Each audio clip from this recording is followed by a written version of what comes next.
Was this a game? It was a game. Before the movie? That was it? I mean, it's cool, but it's about as basic as it goes. That's so crazy because it's like they're animating with math. If that was red, it would be the goriest thing ever. Are they just rotoscoping different things and just cutting it out and having light emit through it?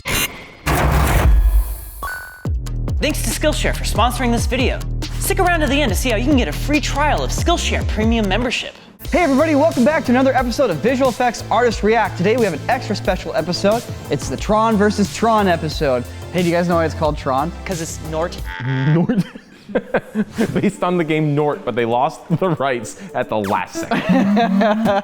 But they made the name backwards and that totally absolved them of all legal issues. Yes. Sam, any guesses as to why it's called Tron? It's probably an abbreviation for some like 80s computer joke. Yeah. It's an abbreviation for some 80s computer jokes, such as electronic. Oh. Yeah. Oh, Back when like electricity was novel. And now we're gonna jump in and digitize ourselves into the Tron world just as Jeff Bridges did back in the 80s.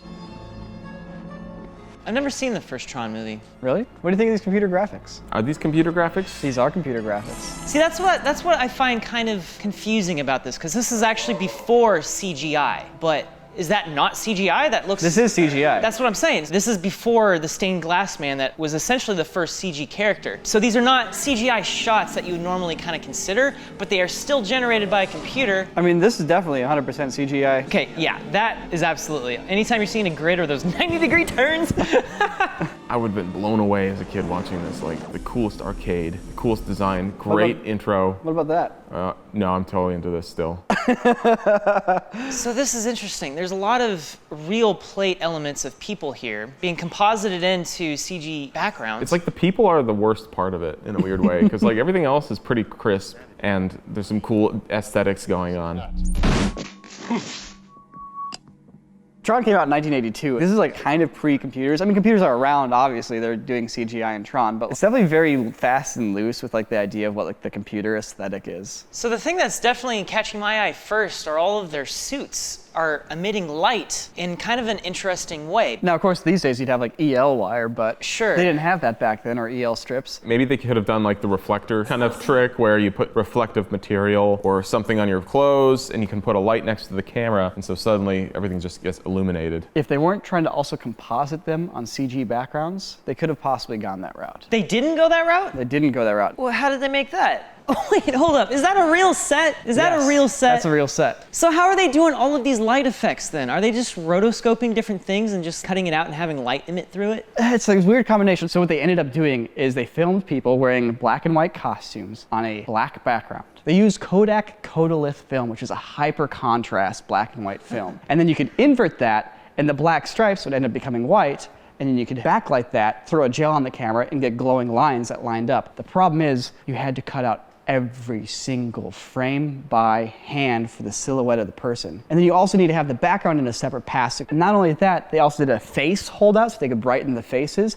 And they did an eyes and a mouth holdout so the eyes could stay white and the teeth could stay white. So literally, for every single frame, when people are in the world of Tron, there is a person who had to go through and cut out the person, cut out the eyes, cut out the mouth, cut out the face for every character on screen by hand. That sounds like some of the most tedious work I've ever heard about rotoscoping back in the day.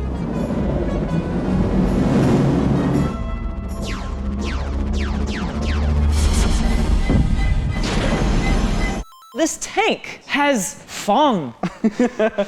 Fong shading? I mean, think about it. It's like, this is back in the days of polygons. I hate to correct you. This is pre-polygons. Oh, right, okay. Wait, pre-polygons, are we talking like primitives?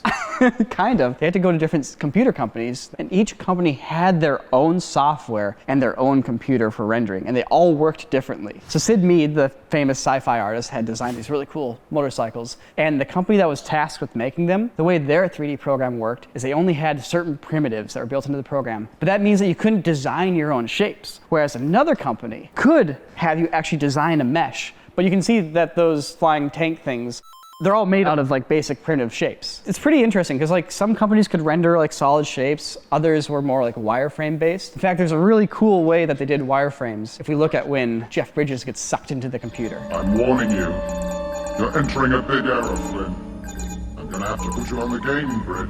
Games? You want games? I'll give you games. Whoa. Uh-oh. Dude, bounding boxes! Dude, but then he got meshed. This is how we make 3D models. See, these are polygons. Whoa, and it's removing him polygon by polygon. Digitize Jeff Bridges. Wow. Oh, it's a kaleidoscope. I think I know how they did that. Snap, Tetris blocks. This is what I'm talking about with the opening credits and this. Like, this is great. This hasn't aged today, in my opinion. This is something that could come out today and stand on its own merit of stylization, you know? Split up, take them one-on-one.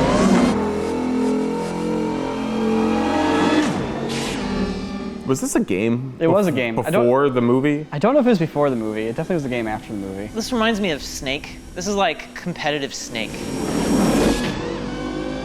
Watch it, watch it. Whoa, that shockwave was cool. Did you see the occlusion of the cave crack going into the distance there? Yeah. And the tire goes boing.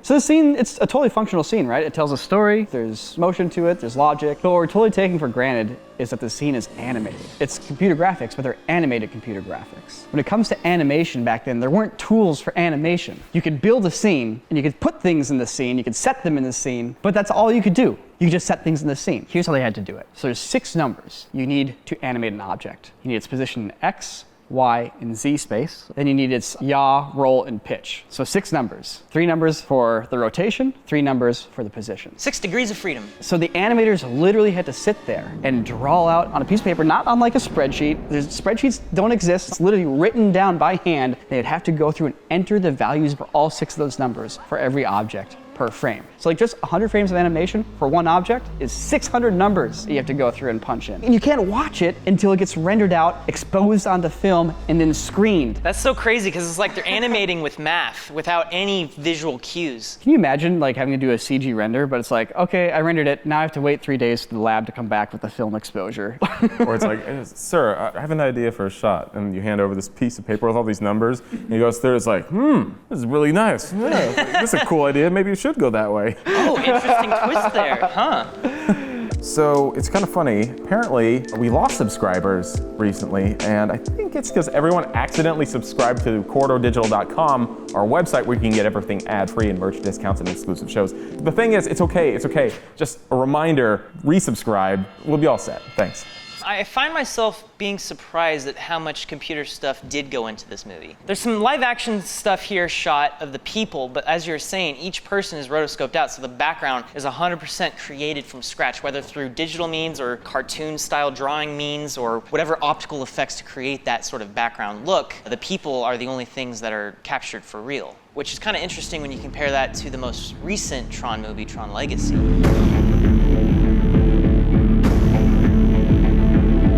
The aesthetic is an interesting thing when they were working on the second movie because they couldn't just replicate the effects of the first movie because computer graphics had come so far since then and people's expectations for computer graphics were at a much higher level. But if they strayed away too far from the overall aesthetic, people would say it's not Tron anymore. So they had to like kind of find that balance. I think they managed to do a pretty good job of emulating the style of the first movie while giving everything a significant upgrade in visual appearance.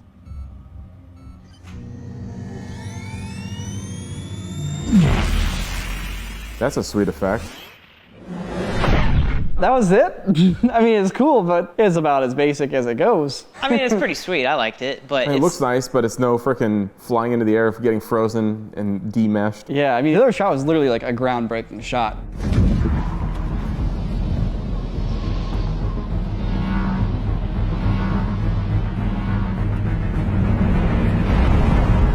Oh, there it is. There's the same U-Haul boat. Once it was rectangles and triangles, and now look at it. A lot of this movie is CG, but unlike the first movie, they filmed a lot of stuff practically on real sets with real costumes and kept the majority of that. So they gotta have lights in the suits for this one. They did digital scans of the main actors and took those scans of those people and built the CG suits around them to be fabricated specifically for those people. And then they're able to weave in all these light designs.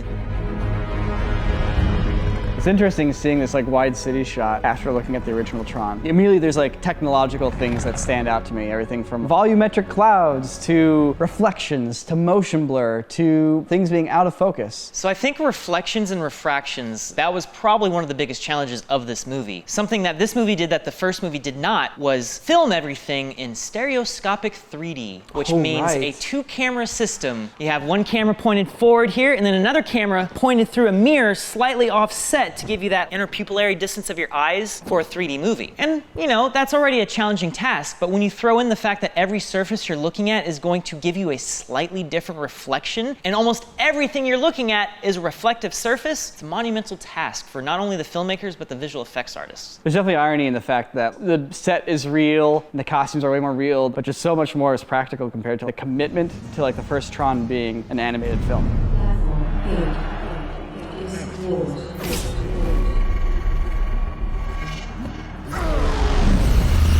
You know, I think one of the biggest things that like strikes me compared to the original Tron is that back then when you did CGI, your CGI image would be your past and that would be it. You wouldn't then be able to take that CGI image and add more things. Like when you see crazy CG shots like this, it didn't come out of the computer rendered with all these effects in place. And then they just drop the guy on top of it and call it a day. The lens flares, the glow, probably even the motion blur, like all these extra little bits and bobs to decorate it are added after the fact. It's not just hit render, get the pretty image, call it a day. But back with the original Tron, that was hit render, that's what you get, call it a day.